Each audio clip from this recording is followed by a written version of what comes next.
Hi everyone, this is Nuncia.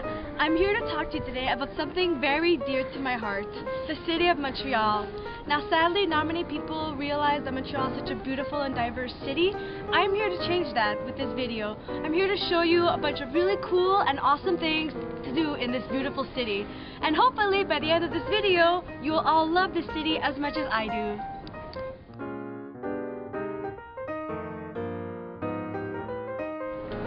Here we have Place Jacques-Cartier, named for Montreal's founder, Jacques Cartier.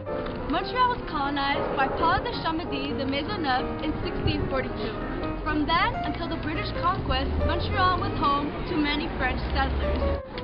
The strong ties to French language and culture are still extremely important in Montreal's history. Here is the clock tower, located in the old port of Montreal. If it looks familiar to you, that's because it was modeled after Big Ben in London. After the British conquest of 1760, many British settlers came to colonize Montreal further. That, added to the arrival of many British loyalists after the American War of Independence, further shaped Montreal's cultural history.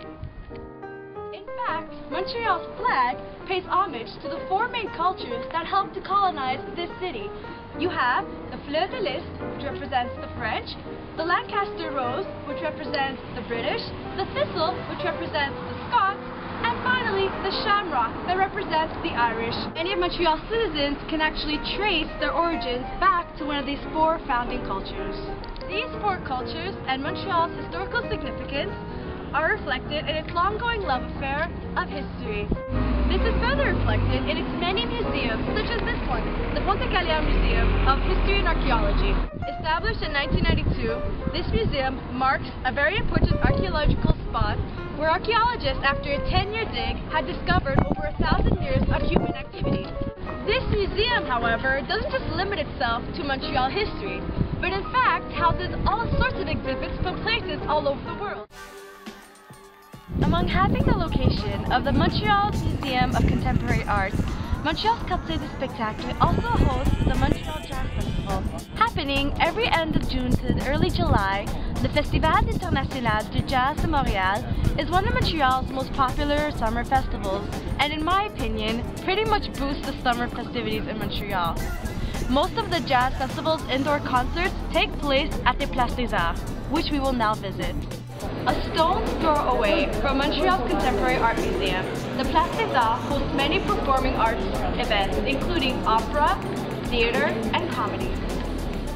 Montreal not only boasts an historical and cultural scene, but is also home to a thriving fashion scene. Here, in Place Ville-Marie, named for Montreal's original colonial name, Ville-Marie, Montreal's Fashion Week takes place. Every year, around the time of February, fashion designers all across Montreal and beyond gather here in order to showcase their upcoming collections. Place Ville-Marie is part of a vast network of interconnected sites known as the Underground City.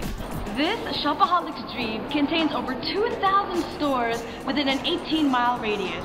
One of the places connected to this underground city is this hotel, La Reine Elisabeth. For those of you who are connoisseurs of Beatles trivia, you will know that this spot was important for Beatles history. This was a spot where John Lennon and Yoko Ono recorded their song, Give Peace a Chance. They recorded this single during their famous bed-in on May 26, 1969.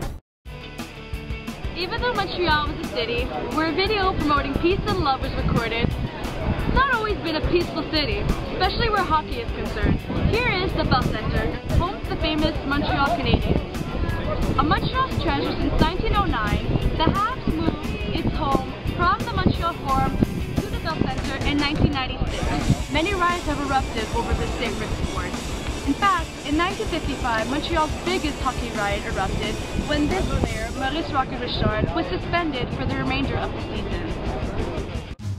There is so much more to see in Montreal, such as its main museums, parks, like Mount Royal Park, and many churches, just like this one behind me, the Chapelle de Notre-Dame de Portugal, Montreal's first official church. Unfortunately, there isn't enough time to cover every aspect of this amazing city. So, I suppose you all will just have to come here and experience La Belle Vie for yourselves.